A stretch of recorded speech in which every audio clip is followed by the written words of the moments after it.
couldn't get it all together. I didn't know what Games Lab was. I understood Radford University, but there's a way to redo this. The header is complex, et cetera, et cetera. So there's lots of things you can do with that. I actually did meet with this guy, Daniel, and we worked on through his whole slides and gave him great ideas.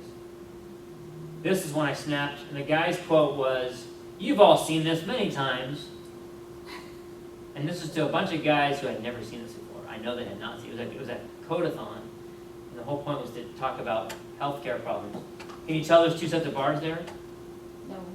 Oh, I can see It's a photo, so it's hard to tell. But right here, there's some light pink, Yeah. and up there you can see it. It's really bad quality, but there's two things in legend. But again, there's a lot better way to do this one. Oh, and the other thing, which is very subtle, again, you can't tell. It looks like this is a huge difference from there to there, right? But it's not. This is 72, and that's 84. 12% difference. I mean, it's significant probably, but they need to tell us this is not zero. Because it looks like it's zero. It looks like, that's twice as high, but it's not. It's only 12% higher. So it's a little deceiving. That's sort of a no-no, actually.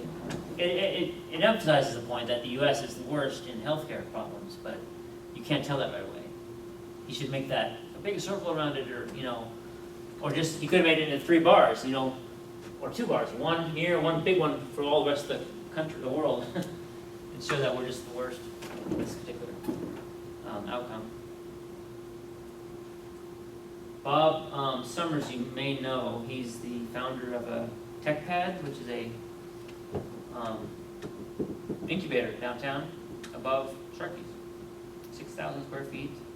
For $70 a month, you can rent a address basically, or for $250 a month, you can actually have a little cube, and it's designed for entrepreneurs who want to have a place to go and sort of collaborative space. It's called an incubator? Yeah, it's a business incubator, or they call it just an open space. What they call it, business open space.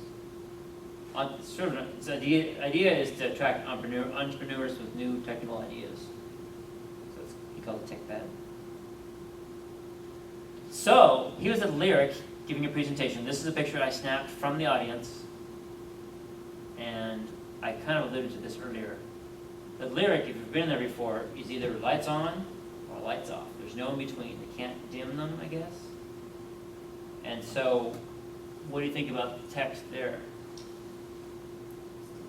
Yeah. And it's bleached out, and it's even worse because of lights, but it's actually, when I looked at the slides, he sent them to me, it was gray font on white. And I emailed him after the fact. He said, "Oh my gosh, you're right. I totally could have changed it on the fly." He only had 5 slides. But his first slide, all you could read is the first part, which is not bad. But the other part, you couldn't read the path thing very well, and you could barely read his name. Who is he? And I was in the middle, so I could read it fairly well. And he didn't know anything about the lights being a problem. If he had known that, he could have literally, if he thought about it, he could have just moved it all up about a third in the screen and made it twice as big and made it black. So he was appreciative after the fact, but it didn't help much at the time.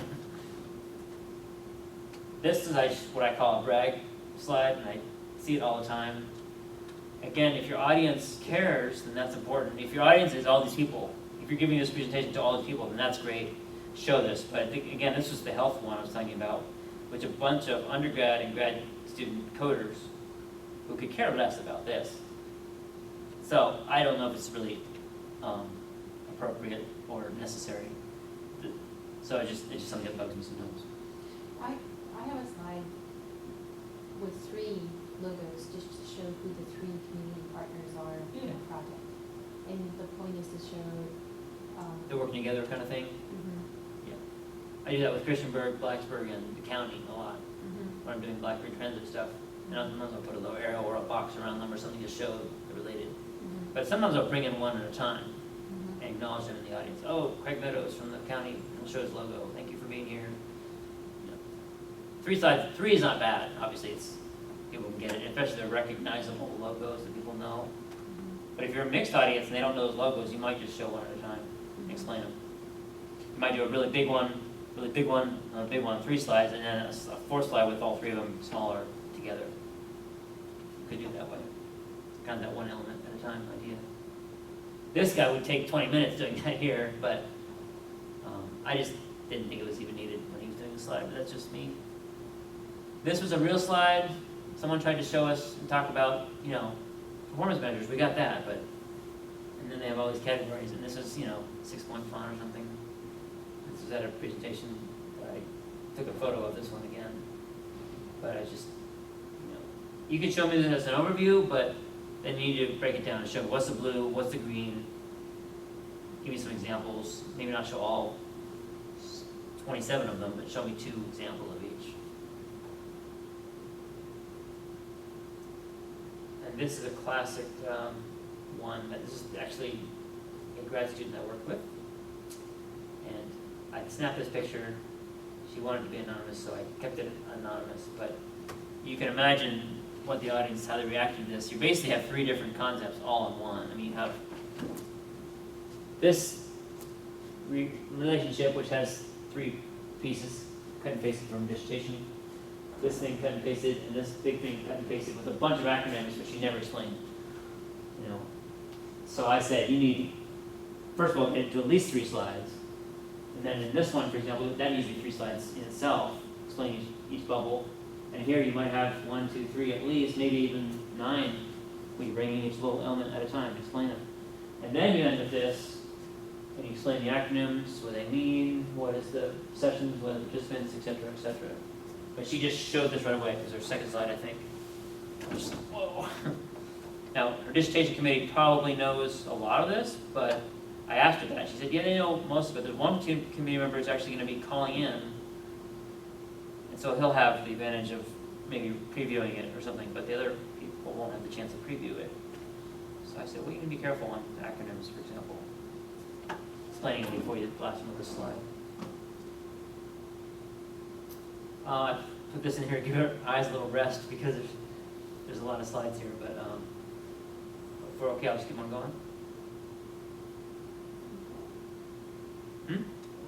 Okay. Another example, a professor actually sent me this one from a presentation a few years ago that students gave.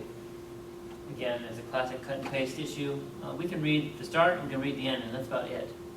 If you're real close like I am, you can kind of read, but again, this might be something you show as an example, overview, and then you kind of break it down piece by piece, or at least segment by segment.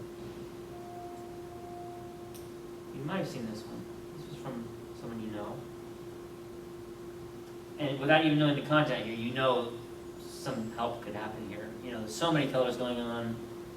2 maps, sort of related, obviously. The legend has 9 things and 7 colors, and you know, again, this would be a decent overview at first, but then you need to break it down and show me something as an example. This one, again, I'm just kind of beating this one up because it's got such poor contrast. It's gray on a faded orange. It's got 12 bullets, or whatever it is, 10 bullets. And they're pretty long. They're not terrible, but they're fairly long as far as the text goes. Just a couple more here. Another bad example of, you know, what all the colors mean. And you really need to have subformin repeated 17 times. Can you just block it all together and make it say subformin here? And give me an example of what yellow versus green versus blue means. You could easily do that with a Venn diagram. Blue, orange, or blue, green, and yellow, and kind of explain them first, and then show this maybe. And these are totally out of context. I don't even know. There's something about heat pumps, but I don't even know anything about it. It was a mechanical engineering presentation. This I hacked up a little bit so it would not be identifiable, but this was a presentation in this region. And the background you could see really doesn't add much. It was a logo. And I think I recommend they just make a little mini version of it and just stick it at the bottom here to allude to the green, the pink and yellow if they have to, but it just doesn't help us. It's so busy. You can see a lot of issues here. The size of the squares are all different, so it's a little bit kind of weird. Just the connect, just to squeeze it in, they made the font a little bit smaller. Yeah, Yeah, it's just not being consistent, it's just a lot of text. If they do one little square at a time and explain them, that might be one thing, but I believe, I didn't see this, but I believe they just blasted the audience with it all at once. And then my two favorites.